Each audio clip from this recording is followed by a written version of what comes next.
दोस्तों आज हम बात करने वाले हैं एक बेहद ही खूबसूरत कंट्री के बारे में जिसका नाम है स्वीडन।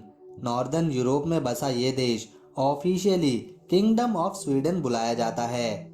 ये देश ज्यादातर समुद्र से घिरा हुआ है। इसके अलावा इसके वेस्ट में नॉर्वे, नॉर्थ ईस्ट में फिनलैंड है। साथ ही समुद्र पर बने एक पुल की मदद से स्वीडन को डेनमार्क देश से भी जोड़ा गया है। एक समय था जब नॉर्वे देश और स्वीडन कंट्री को एक ही माना जाता था, पर 1 जनवरी साल 1995 को यूरोपीय यूनियन ने स्वीडन को अपना मेंबर बना लिया। इसके बावजूद स्वीडन ने अपनी करेंसी को यूरो में चेंज नहीं किया, बल्कि इस देश ने वही पुरानी करेंसी चलन में रखी।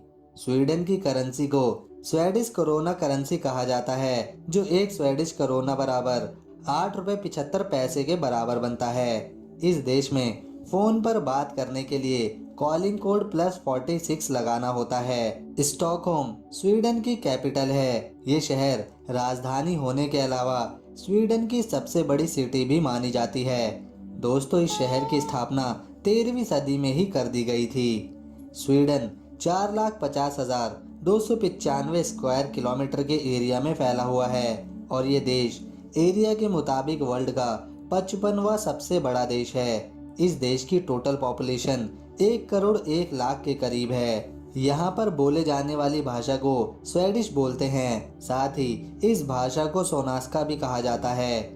इस देश में क्रिश्चियन सबसे ज्यादा रहते हैं। दोस्तों यहाँ की सरकार हाई स्कूल के विद्यार्थियों को प्रति माह लगभग 1700 रुपए देती है, ताकि बच्चों की पढ़ाई में किसी तरह की कोई दिक्कत ना आए। इसके अलावा यहाँ छोटे बच्चों को मारना जुर्म माना जाता है, जिसके लिए जुर्माने के साथ जेल भी हो सकती है। स्वीडन और फिनलैंड के बॉर्डर पर एक ऐसा गोल्फ ग्राउंड है जो आधा स्वीडन और आधा फिनलैंड में आता है। मतलब इस गेम को खेलने के लिए दोनों देशों में जाकर इसे खेलना पड़ता है। साल 2009 में जब कई नए कानून स्वीडन के लोगों पर लागू किए गए थे, स्वीडन की राष्ट्रीय भाषा बनाया गया। इसके बाद ही यह भाषा पूरे देश में बोली जाने लगी।